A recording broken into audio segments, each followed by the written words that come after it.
اور چوتھا دعائیں مانگنا۔ یہ 4 چیزیں اگر تھوڑی توجہ کے ساتھ اس ماہ مقدس میں روزانہ کے معاملات میں شامل کر لی جائیں، نماز، تلاوت قرآن مجید، استغفار اور دعا۔ آپ دیکھیے کہ نبی کریم صلی اللہ تعالیٰ علیہ وآلہ وسلم نماز کے اندر محو رہنے کو پسند کرتے تھے۔ حضور نماز کے اندر شامل رہنے کو اور نماز کو بار بار ادا کرنے کو پسند کرتے تھے۔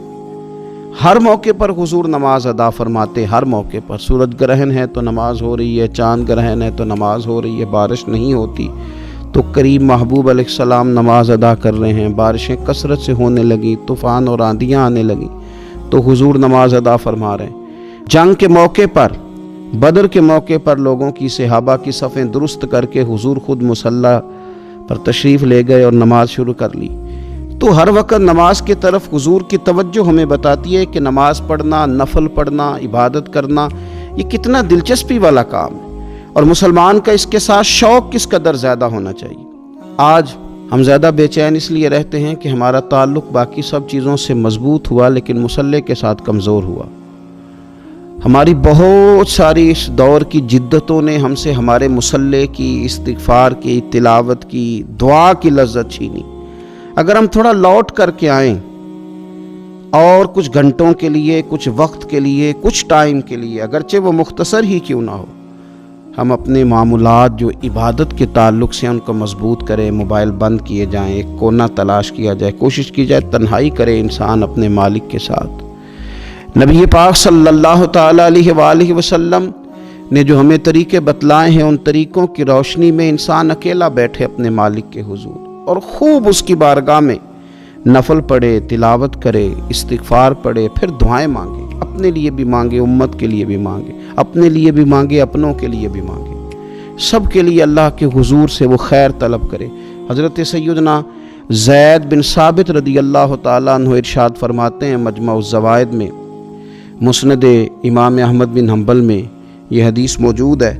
آپ فرماتے ہیں کہ میں نبی پاک صلی اللہ تعالیٰ علیہ وسلم کے ساتھ اکثر نماز کے لیے جایا کرتا تھا، تو میں انفرادی انداز دیکھتا نبی پاک صلی اللہ تعالیٰ علیہ وسلم کا کہ حضور جب نماز کے لیے چلتے تو چھوٹے چھوٹے قدموں کے ساتھ چلتے۔ جو نبی پاک صلی اللہ تعالیٰ علیہ وسلم کا روٹین میں چلنے کا انداز ایک کریمانہ تھا، اس سے ہٹ کر حضور مختصر قدم اٹھاتے اور نماز کے لیے تشریف لے جاتے۔ میں اس خوبصورت ادا پر توجہ کرتا تو میرے کریم محبوب صلی اللہ تعالیٰ علیہ وسلم نے مجھ سے فرمایا، زید تم جانتے ہو میں مختصر قدم کیوں اٹھاتا ہوں؟ حضور دلوں کا حال جانتے ہیں نا، تو فرمانے لگے تمہیں خبر ہے میں اختصار کے ساتھ قدم کیوں اٹھاتا ہوں؟ عرض کی یا رسول اللہ صلی اللہ تعالی علیہ وسلم کرم نوازی فرمائیے، بتا دیجئے۔ تو حضور فرمانے لگے کہ جب تک انسان نماز کی طلب میں رہتا ہے نا، وہ نماز ہی میں رہتا ہے۔ وہ جب نماز کی طلب میں ہوتا ہے تو نماز ہی میں ہوتا ہے۔ تو میں چھوٹے چھوٹے قدم اٹھاتا ہوں، ذرا آہستہ چلتا ہوں، تاکہ جتنا وقت طلب نماز میں ہو وہ نماز ہی میں گزرے۔ ذکر حبیب کم نہیں وصل حبیب سے، محبوب کا ذکر بھی اس سے ملاقات ہی ہوتا ہے۔ تو یہ جو سفر ہے نا نماز کے لیے جانے کا، میں چاہتا ہوں کہ یہ ذرا لمبا ہو جائے، اس میں ذرا وقت ملے تاکہ مالک کے ساتھ میں جڑا رہوں، میرا تعلق مضبوط رہے۔ تو سرور کائنات صلی اللہ تعالیٰ علیہ وسلم کی جو خاص دلچسپی ہے نماز کے ساتھ، نفل کے ساتھ، عبادت کے ساتھ، حضور صلی اللہ علیہ وسلم نے ارشاد فرمایا، مسلم شریف میں حدیث موجود ہے، فرمایا اللہ تعالیٰ کے بندہ سب سے زیادہ قریب پتہ کب ہوتا ہے؟ پہلے تو ذرا ان لفظوں کا حسنی ملاحظہ کریں کہ بندہ اور رب کے قریب، بندہ اور اپنے مالک کے قریب۔ وہ بندہ کتنی شان والا ہے، اس کا مقدر آج کتنے عروج پہ ہے جو اپنے رب کے قریب ہو گیا۔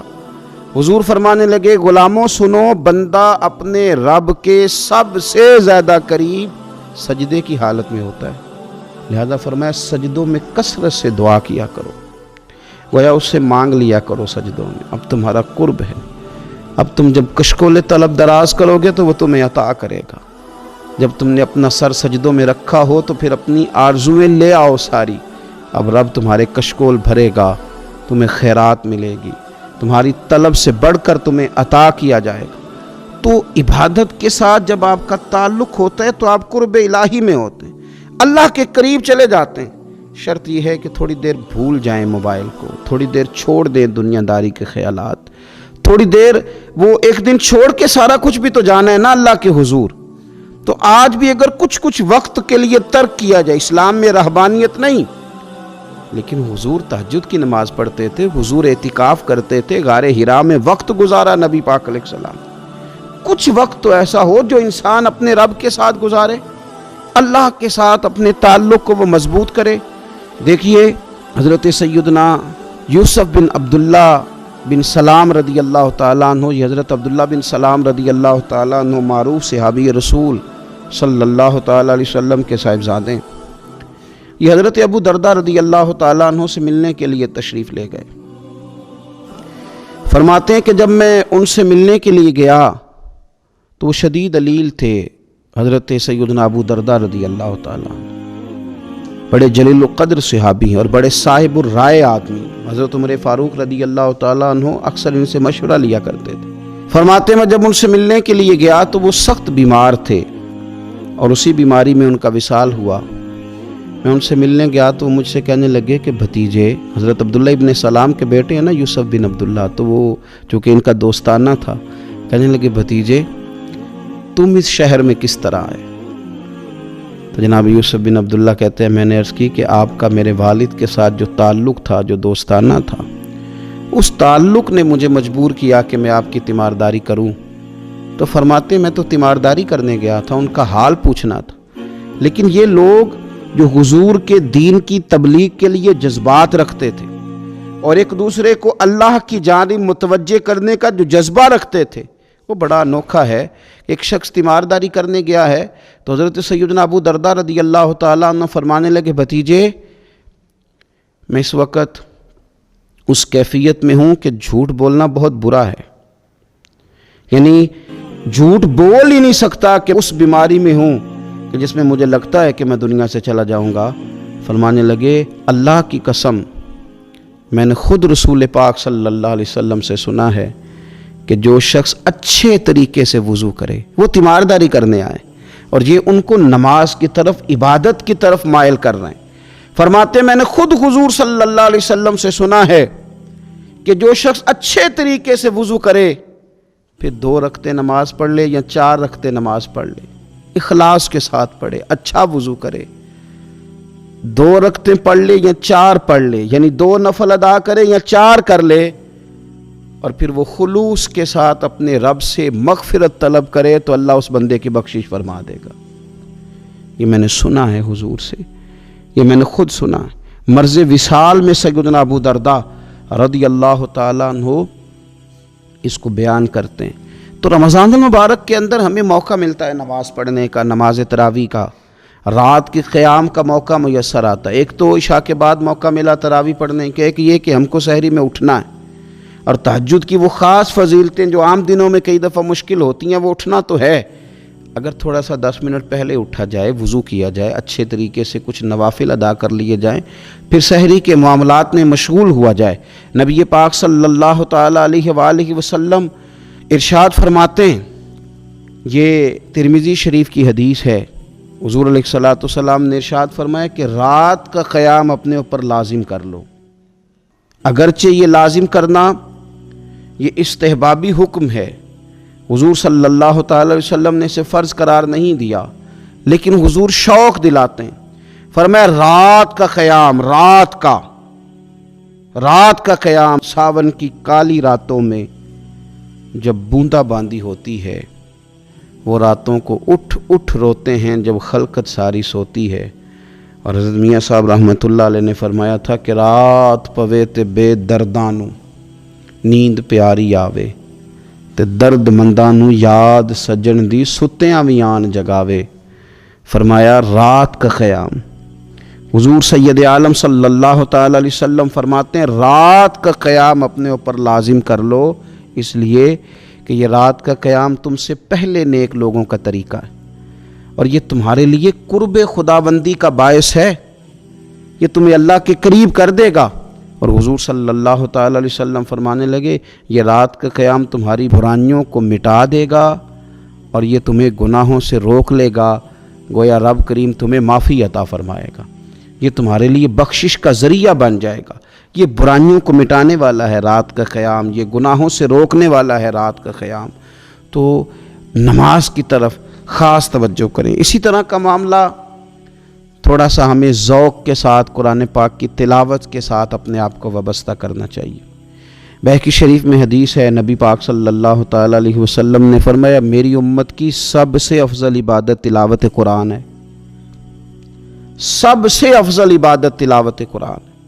اور حضور صلی اللہ تعالیٰ علیہ وسلم فرماتے ہیں قیامت کے دن قرآن پڑھنے والے سے کہا جائے گا تو پڑھ، تو جتنی آیتیں پڑھتا جائے گا رب تیرے اتنے درجے بلند کرتا جائے گا۔ تلاوت قرآن کے ساتھ خاص ذوق۔ رمضان شریف کے اندر گھروں کے اندر اگر قرآن پاک کی تلاوت کی جائے، ہم دیکھتے تھے جب دیہاتوں میں ہوتے تھے تو گھر کے اندر بڑا ذوق ہوتا تھا قرآن پاک کی تلاوت کا۔ بہن بھائی ایک دوسرے سے پوچھتے تھے تیرا کون سا سپارہ ہے، تو وہ کہتے تھے میں کیوں بتاؤں، تو بتا تیرا کون سا ہے۔ کیوں؟ اس لیے کہ ایک شوق ہوتا تھا کہ ایک دوسرے سے آگے بڑھنا۔ تو نبی پاک صلی اللہ تعالیٰ علیہ وسلم نے فرمایا دنیا میں قرآن مجید پڑھتا تھا، اس سے قیامت کے دن بھی کہا جائے گا کہ اب تو پڑھنا، تو وہ جتنی آیات پڑھے گا رب اس کے اتنے درجے بلند کرے گا۔ تو رمضان شریف کے اندر خاص ذوق قرآن مجید کی تلاوت کا۔ پھر اسی طرح کا معاملہ استغفار کے ساتھ، نفل پڑھے جائیں، تلاوت کی جائے، اور پھر استغفار کثرت سے پڑھا جائے، استغفار کثرت سے پڑھا جائے۔ نبی پاک صلی اللہ تعالیٰ علیہ وسلم کا نا محبوب وظیفہ استغفار پڑھنا، اللہ کے حضور توجہ کرنا، توبہ کرنا۔ حضور تو معصوم ہے، نبی پاک تو معصوم عن الخطا، حضور سے تو معاذ اللہ کوئی گناہ سرزد ہوتا ہی نہیں۔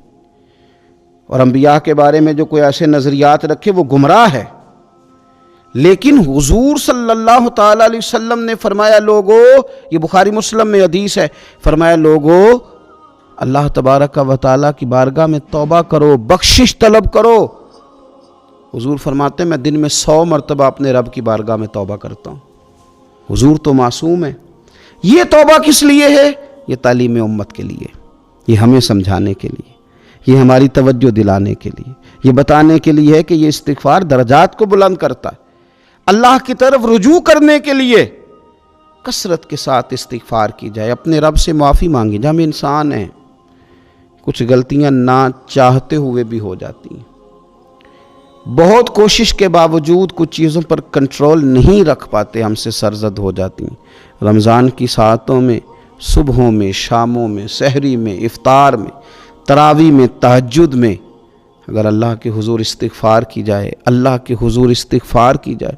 مسند امام احمد بن حنبل میں حدیث ہے، حضور صلی اللہ تعالیٰ علیہ وسلم فرماتے ہیں، اور یہ حدیث اتنی زیادہ انسان کو خوشی دیتی ہے اور رب کی رحمت کو بندے کے اتنا قریب کر دیتی ہے، اتنا اللہ کے قریب کر دیتی ہے کہ انسان جھوم اٹھتا ہے۔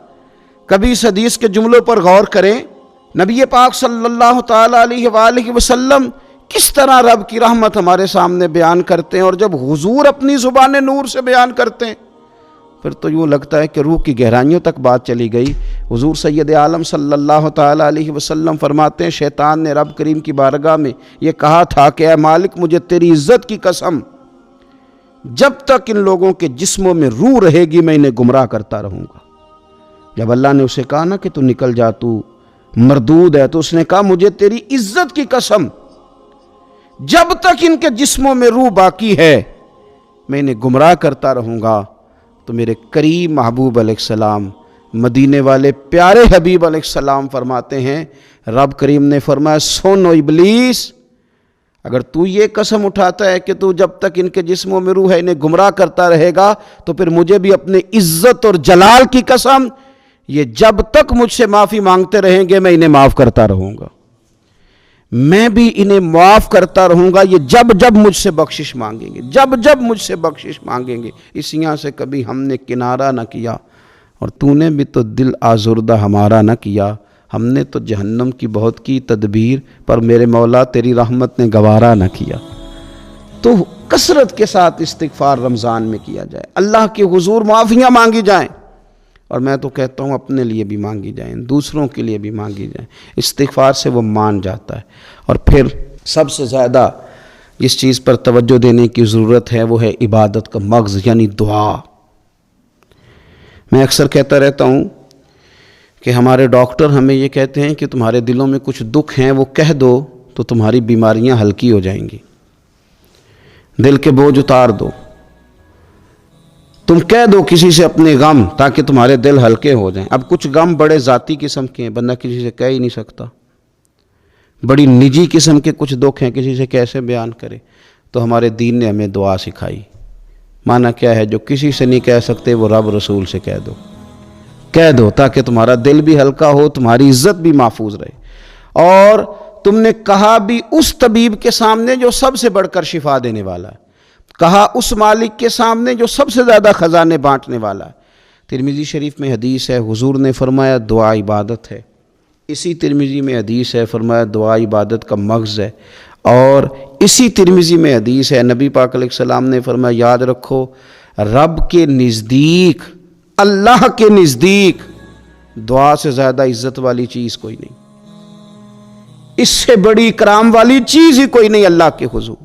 تم اپنے رب سے جب مانگتے ہو تو بڑے معزز ہوتے ہو، دنیا داروں کے سامنے ہاتھ پھیلاؤ گے، دکھ سناؤ گے تو عزت میں کمی آئے، لیکن جب تم اللہ سے مانگتے ہو، مالک کے حضور کشکول طلب دراز کرتے ہو، تو اس سے بڑی عزت والی چیز کوئی نہیں۔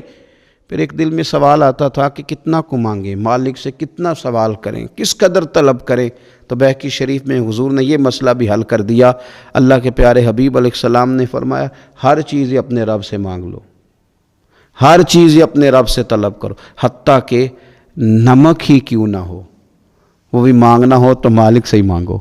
اللہ کے حضور عرض کرو اس کے پیارے محبوب علیہ السلام کے غلاموں، تمہارے ہاتھ وسیلہ جو آ گیا ہے مدینے والے محبوب کا، اس کی بارگاہ سے مانگو، بار بار مانگو، کئی بار مانگو، اور اپنے لیے بھی طلب کرو، دوسروں کے لیے بھی طلب کرو، امت کے لیے طلب کرو، ملک و ملت کے لیے طلب کرو۔ تو رمضان شریف کی پہلی نشست میں ایک تو ہمیں اپنی عبادت کو، اپنے نوافل کو، اپنی نماز کو مضبوط کرنا ہے، کوشش کریں قضا نمازوں پر بھی توجہ دی جائے، یہ بہت بڑا قرض ہے اور یہ ہم ہی ادا کریں گے تو ادا ہوگا۔ اور دوسری بات یہ کہ کثرت کے ساتھ قرآن مجید کی تلاوت کی جائے۔ تیسری بات یہ کہ استغفار کو اپنے اوپر لازم کیا جائے۔ اور چوتھی بات دعائیں مانگی جائیں۔ رمضان کی گھڑیاں بڑی قبولیت والی ہیں، بڑی قبولیت والی ہیں۔ افطار کے وقت جو بندہ مانگتا ہے رب اس کی دعا کو قبول فرماتا ہے۔ ان اوقات میں اللہ سے مانگا جائے اور خوب مانگا جائے، اے اللہ اس ماہ مقدس کا صدقہ امت مسلمہ کے لیے رحمت والے فیصلے فرما۔ آخر دعوایا ان الحمدللہ رب العالمین۔